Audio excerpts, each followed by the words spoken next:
Great. Hi.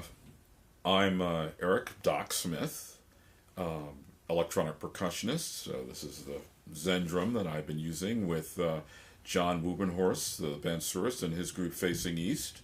It's a wonderful group of eclectic musicians that play a combination of both jazz and Indian classical music. It's a wonderful blend for me personally, and the opportunity to play with all these really great folks like seven-string fretless bassist Jason Everett, and John's compositions are really wonderful. I mean, from Himalayan to his grooving John's Beyond, which is a dedication to the great jazz guitarist John McLaughlin. I fell in love with that piece the first time I ever heard it.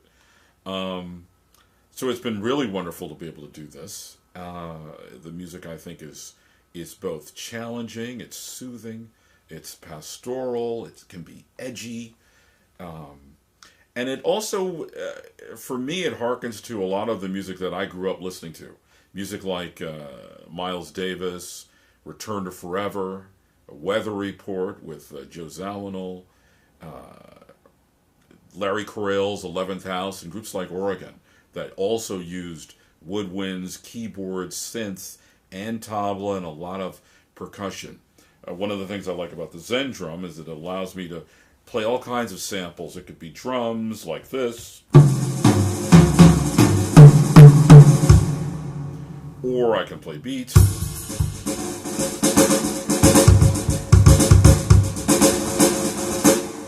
or I can play stuff from India or Africa, and all those kinds of things, or electronica. All those things fits within the framework of something like Facing East, which owes its soul to Indian classical music and plays faithfully to some of it, but also acknowledges who we are. We are basically Westerners that are in love with that kind of music, and I've always been fascinated with it. I've always loved it ever since groups like the Mahavishnu Orchestra, Shakti, and as I mentioned before, Oregon.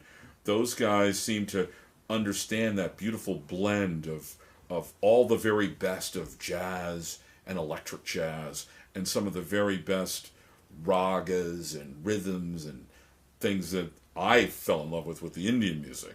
I mean, I just love that stuff. It's great.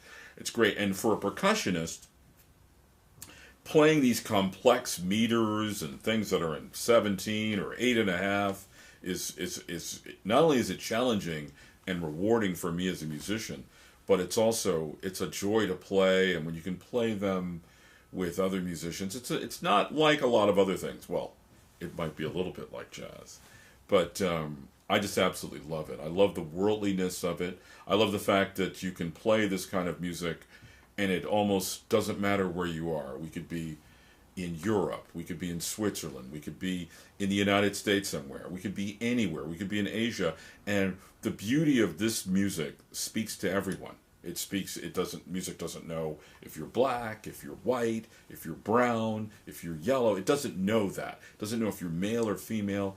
It's a language it's a human language. It's a human language of communication, of sound, of beauty, of tragedy, of triumph. It's all of those things at once.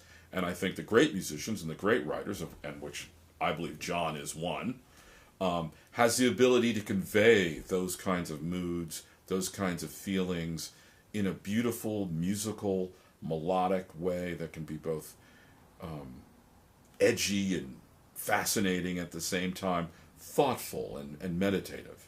So that's one of the reasons why I'm super excited to be part of this Facing East music project and to work with these fabulous musicians. I hope you'll take an opportunity to take a listen and enjoy it and come out and see us play.